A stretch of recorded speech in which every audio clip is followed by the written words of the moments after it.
The conference room fell deadly silent as General Morrison's eyes swept across the assembled Rangers, his weathered face twisted in disbelief. "You're telling me," he said slowly, his voice barely above a whisper, "that the soldier who just broke our 40-year sniper record is her?" His finger pointed at the petite woman standing at attention in the corner, barely 5 feet tall, her uniform crisp but her hand steady despite the weight of every stare in the room. What they didn't know was that those same steady hands had just rewritten military history, one impossible shot at a time. But how did a woman dismissed as too small for real combat become the most lethal sniper the Rangers had ever seen? Sarah Martinez had heard the whispers before she even stepped foot on the training grounds at Fort Benning. At 4 feet 11 inches and barely weighing 115 pounds, she stood out among the towering figures of aspiring Rangers like a sparrow among eagles. The drill sergeants took one look at her during intake and exchanged knowing glances. "Another one who won't make it past week 2, Sergeant Collins muttered under his breath, not bothering to lower his voice. But Sarah had been hearing variations of that same sentiment her entire life. Growing up in rural Montana, she'd been dismissed by high school coaches who said she was too small for varsity sports, by college counselors who steered her away from ROTC, and by her own family who suggested she consider more suitable career paths. What none of them understood was that being underestimated had become Sarah's greatest advantage. While others relied on intimidation and physical presence, she had developed something far more valuable: precision, patience, and an unshakable focus that could cut through noise and chaos like a laser beam. The first day of Ranger training confirmed her worst fears about the attitude as she'd face. During equipment distribution, the quartermaster handed her gear clearly meant for much larger soldiers. "This is all we've got in your size, sweetheart," he said with barely concealed condescension. "Maybe you should reconsider your career choices before you get hurt out there." Sarah accepted the ill-fitting equipment without complaint, already mentally calculating how she'd modify it to work. She'd learned long ago that arguing only wasted energy better spent proving people wrong. The physical challenges came fast and brutal. During the first week's obstacle course, Sarah watched as recruit after recruit sailed over barriers that seemed designed for giants. When her turn came, she approached each obstacle differently, using technique and momentum instead of raw strength. Where others muscled through the rope climb, she used a precise foot-locking technique that carried her upward with minimal effort. Where others hurled themselves over walls, she found handholds and leverage points that made the impossible seem effortless. Still, the comments followed her everywhere. "She's holding everyone back," complained Private Johnson during a particularly grueling march. "How's she supposed to carry a wounded soldier when she can barely carry her own pack?" The criticism stung because part of it was true. Sarah did struggle with some of the physical demands that came naturally to her larger counterparts. But what her critics failed to notice was her unwavering endurance. While bigger soldiers began dropping out from exhaustion and injuries, Sarah kept pushing forward, her smaller frame requiring less energy to maintain the relentless pace. It was during weapons training that the first hints of her true potential began to emerge. On the rifle range, while other recruits struggled to hit targets at 300 yards, Sarah's shots grouped so tightly they looked like single bullet holes. The range instructor, Sergeant Williams, walked over to examine her target with increasing amazement. "Martinez!" he called out, his voice carrying a note of surprise that hadn't been there before. "You been shooting long?" Sarah simply nodded, not mentioning the countless hours she'd spent hunting with her grandfather in the Montana wilderness, learning to make every shot count because ammunition was precious and wounded game was cruel. As weeks turned into months, Sarah's marksmanship abilities became impossible to ignore. During advanced weapons training, she consistently outperformed recruits who'd been bragging about their shooting skills since day one. Her scores weren't just good, they were exceptional, breaking range records that had stood for years. But what truly set her apart wasn't just accuracy, it was her ability to perform under pressure. While other soldiers' performance degraded during stress tests and combat simulations, Sarah seemed to enter a zone of perfect calm, her breathing steady, her hands rock solid. The turning point came during a particularly challenging exercise designed to simulate urban combat scenarios. Teams were required to neutralize targets at various distances while under simulated enemy fire. Sarah's team was struggling, pinned down by enemy positions that seemed impossible to engage effectively. That's when Sarah spotted something others had missed, a narrow sightline through a maze of obstacles that would allow a side angle, precise shot to eliminate the key target coordinating the opposition. Taking position with her rifle, Sarah controlled her breathing and squeezed the trigger.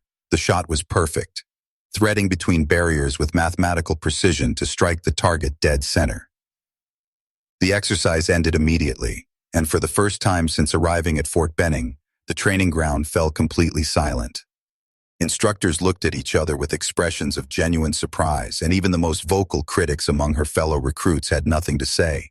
Sergeant Williams approached her position, examined the shot angle, and shook his head in amazement. That, he said quietly, was not a normal shot. It was in that moment that Sarah realized she wasn't just surviving Ranger training, she was about to redefine what it meant to be lethal. 2 years after graduation, Staff Sergeant Sarah Martinez found herself deployed in Afghanistan, assigned to a Ranger unit still skeptical of her capabilities. Despite her exemplary training record, whispers followed her to the combat zone. "She's never been tested in real combat," soldiers muttered during briefings. "Training range is different from having Taliban shooting back at you." Her platoon leader, Lieutenant Brooks, assigned her to overwatch positions, important but seemingly designed to keep her away from direct action where her physical limitations might become liability. Sarah accepted these assignments without complaint, understanding that trust in combat had to be earned through action, not words. During her first month in country, she provided exceptional cover for her unit during several operations, but her role remained largely invisible to the larger command structure. Her shots were clean, efficient, and effective, but they happened at distances and in situations where only her immediate team witnessed her skill. She was building a reputation among those who mattered most, the soldiers whose lives depended on her accuracy. But the broader military establishment remained unaware of the weapon they had in their ranks. The mission that would change everything came on a brutally hot August morning. Intelligence had located a high-value target coordinating attacks against coalition forces from a compound in a remote valley. The target had evaded capture for months, and command was determined not to let him slip away again. The operation required a complex approach involving multiple teams converging from different angles, but the terrain posed a significant challenge. The compound sat in a bowl-shaped valley with limited approach routes, all of which were heavily defended. Traditional assault methods would result in heavy casualties, and airstrikes were ruled out due to civilian presence in the area. During the mission briefing, Sarah studied the topographical maps with the intensity of a mathematician solving a complex equation. While other team members focused on assault routes and defensive positions, she was calculating angles, distances, and sightlines. She noticed something that others had overlooked: a ridgeline approximately 1,400 meters from the target compound that offered an unobstructed view of the entire area. It was an extreme distance for a sniper shot, well beyond what most considered reliably effective range, but Sarah had been practicing at such distances for months during her off-duty time. "Sir," she addressed the mission commander, Captain Tane Reynolds, "I can provide overwatch from the eastern ridge. From that position, I can cover all approach routes and potentially neutralize key targets before the assault begins." Captain Reynolds looked skeptical. "Martinez, that's nearly 1,500 meters. Even our best snipers consider that a prayer shot." Sarah met his gaze steadily. "Permission to demonstrate my capability at that range, sir." The request was unusual, but something in her quiet confidence made Reynolds nod his approval. The next morning, Sarah positioned herself on the designated ridge as dawn broke over the Afghan mountains. Through her scope, the compound looked like a miniature model, with figures moving between buildings like tiny game pieces. Her spotter, Corporal Jackson, whistled low as he ranged the distance. 1,420 meters, Sergeant. Winds variable, maybe 3 to 5 knots from the southwest."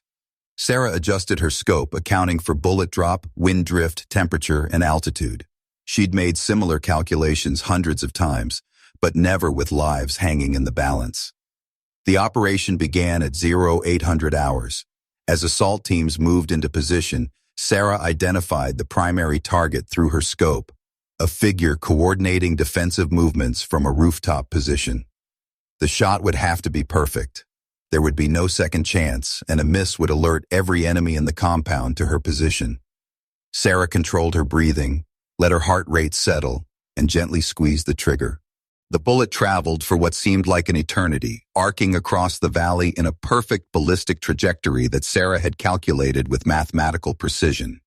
Through her scope, she watched the target drop instantly, a clean, precise elimination at a distance that pushed the boundaries of what was considered possible. But she wasn't finished.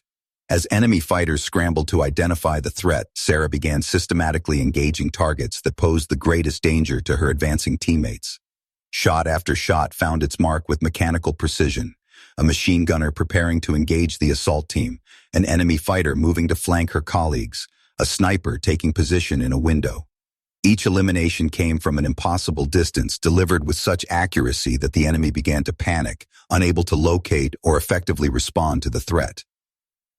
In less than 20 minutes, Sarah had neutralized 8 high-value targets, including the primary objective, clearing the path for a nearly bloodless assault on the compound. When the dust settled and the mission was complete, the numbers told a story that would become legend.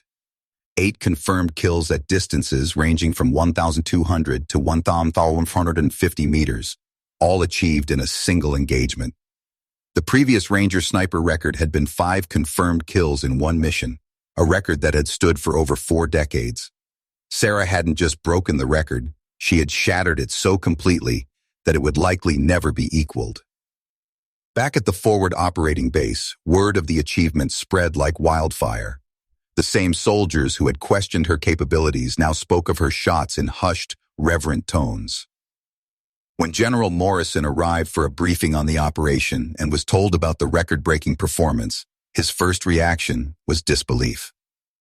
"You're telling me that the soldier who just broke our 40-year, her sniper record is her?" he asked, pointing at Sarah as she stood at attention in the briefing room. The silence that followed was profound and transformative.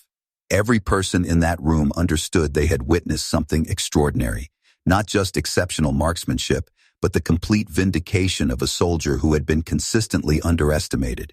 Sarah had proven that in warfare, as in life, it's not the size of the fighter that matters, but the size of the fight within the fighter. Her steady hands and unshakable focus had rewritten the rules about what was possible, one impossible shot at a time. Staff Sergeant Sarah Martinez's story reminds us that heroism comes in many forms, and that the greatest warriors are often those who quietly prove themselves through action rather than words. Her journey from dismissed recruit to record-holding sniper demonstrates that determination, skill, and precision can overcome any physical limitation. In the unforgiving arena of combat, she earned the respect of her peers not through intimidation or bravado, but through the most fundamental military virtue of all, the ability to complete the mission when it matters most. The Rangers who once questioned whether she belonged among their ranks now speak of her with the reverence reserved for legends. Her record stands not just as a testament to exceptional marksmanship, but as proof that courage and competence have no size requirements. In a profession where split-second decisions can mean the difference between life and death, Sarah Martinez proved that the smallest soldier can cast the longest shadow. If stories of quiet heroes and extraordinary military service inspire you, please subscribe to our channel and hit the notification bell. We're honored to share the stories of the brave men and women who serve our country, reminding us that heroism often comes from the most unexpected places. These are the stories that deserve to be told, and these are the heroes who deserve to be remembered.